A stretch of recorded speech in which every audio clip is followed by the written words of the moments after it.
Good evening everyone. Okay? So tonight, tuturo natin ngayon kung paano gumawa ng Facebook page. Kasi marami akong kilala nagtatanong, paano ba magsimula sa online? Okay? Maybe meron dito mga viewers natin, audience natin na meron kang negosyo online na gusto mong matutunan paano magamit yung Facebook page. Okay? Hindi mo pa alam, basically hindi mo pa alam paano gumamit ng Facebook page. O kaya naman, meron kang, o kaya naman ikaw yung tipo ng tao na wala pang idea sa business, gustong matutunan paano magsimula sa online. Basically, ito yung number one na kailangan mong matutunan para makapagnegosyo ka online. Okay? Para magamit mo yung Facebook. Okay? Diyan sa business mo. Okay? Marami kasing iba, napapansin ko lang sa mga sa mga friends ko maybe, meron akong nakikita na nagpo-post sa Facebook personal account nila ng mga produkto, okay, ng mga kung ano offer. Kaya mapapansin niyo sa akin, hindi ako nagpo-post ng mga product na binebenta ko sa Facebook account ko dahil yung Facebook account mo at saka yung Facebook page ay magkaiba yung purpose. Okay? Ang Facebook account mo, it is only intended for social life. Okay? Yung update ng buhay mo. Okay? Kasi yung tao kasi hindi naman pumupunta sa Facebook para bumili ng produkto. Kailangan natin maintindihan yun na yung tao hindi pupunta mag-login sa Facebook para bumili ng produkto. Okay? This is because this is a social media platform.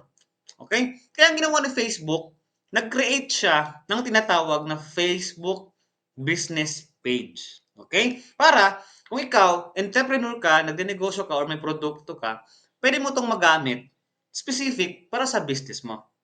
Okay? Klaro ba yon? Kaya ngayon, maiintindihan mo kung paano nagfa-function yung Facebook, paano mo magagamit sa product mo, kung may offer ka man ng product, okay?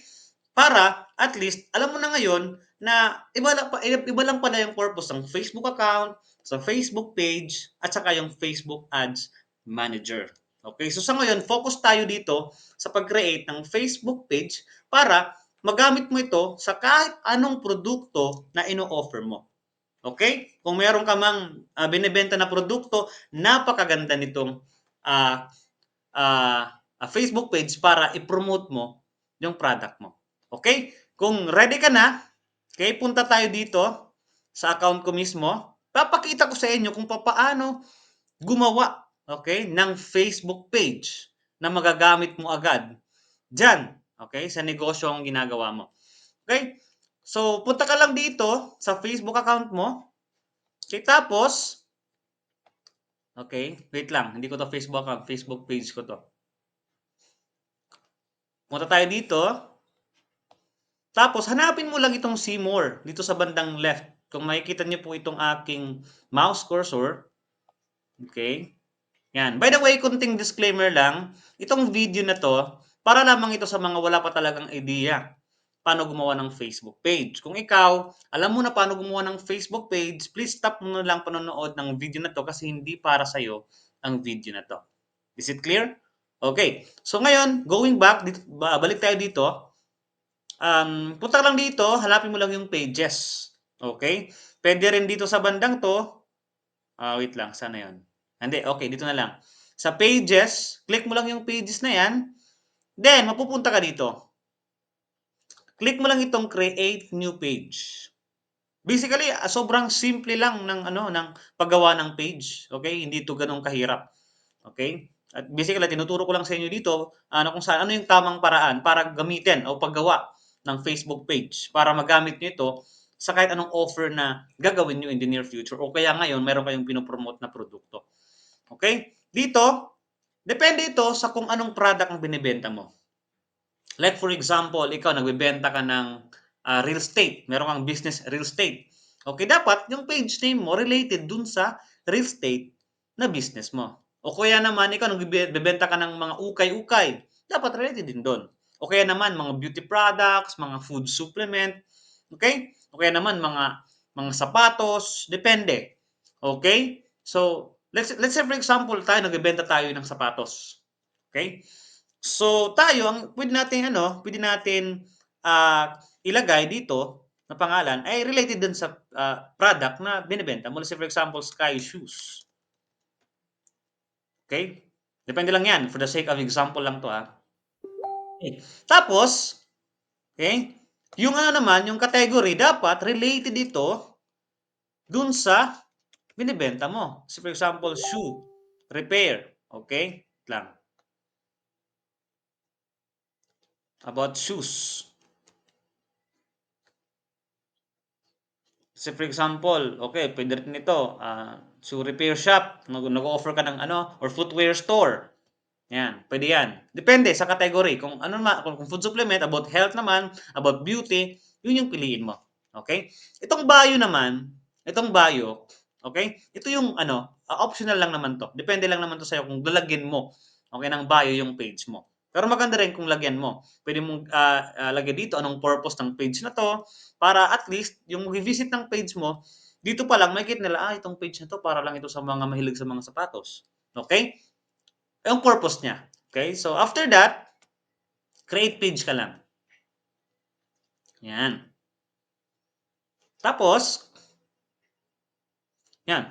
Kung may website ka naman, okay? Kung may website ka, yung business mo, pwede mo rin, no? Pwede mo rin ilagay dito. Let's say, for example, www.skyshoes.com.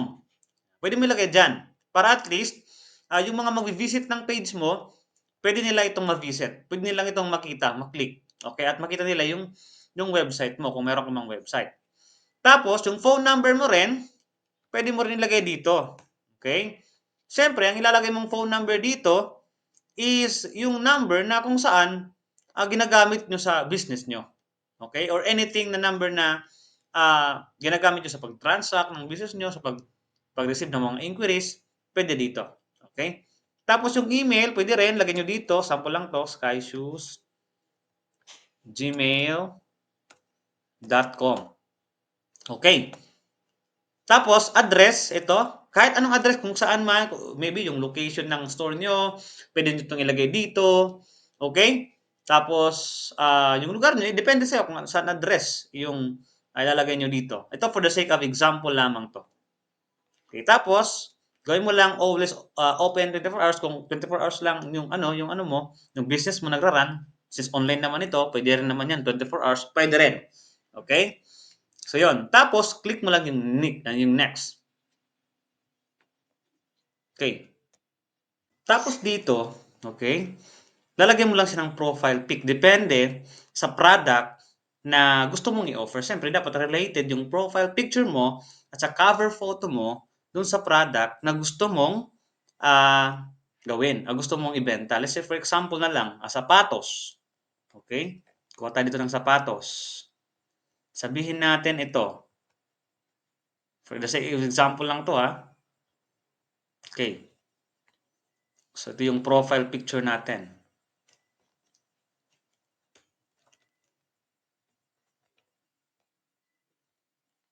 Tapos, upload natin dito. Profile picture. Okay. Shoes. Cover photo rin. Ganun din. Okay. Sky shoes. Yan. So, yan. Pwede mo tong i-arrange. Yan. Yan. Tapos itong action button. Yan.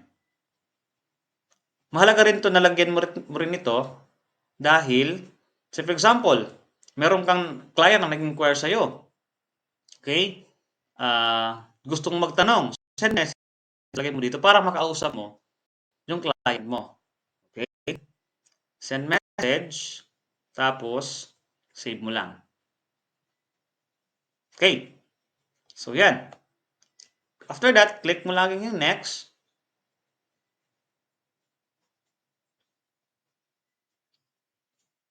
Tapos, kung meron kang WhatsApp, pwede mo rin itong i-connect dun sa WhatsApp na account mo. Okay? So, click mo lang yung skip. Kung wala naman, okay lang din.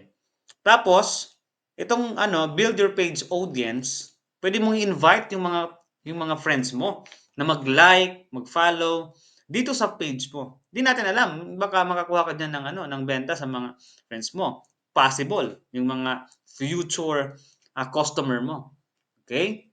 So, after that, next mo lang, tapos i-on mo lang ito. Okay? Tapos done.